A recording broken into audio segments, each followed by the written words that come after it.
Let's go on a nature scavenger hunt. Find somewhere outside that you can go with a grown-up to take a walk or look around. Are you ready? Can you find a flower? We found a purple violet and a white and orange daffodil.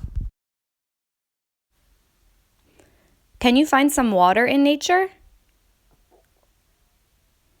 We found a stream, but there is water everywhere, in streams, ponds, puddles, even raindrops clinging to leaves. Can you find some moss? We found some squishy, springy moss growing on a log. How about an animal? There are birds and bugs everywhere outside. We found a frog. Can you see the frog under the leaf? Can you spot a mushroom or some fungus?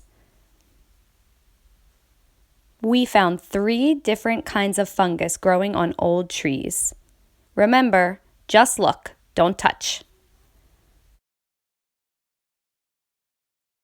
How about some nuts? We found acorns that had fallen off of an oak tree.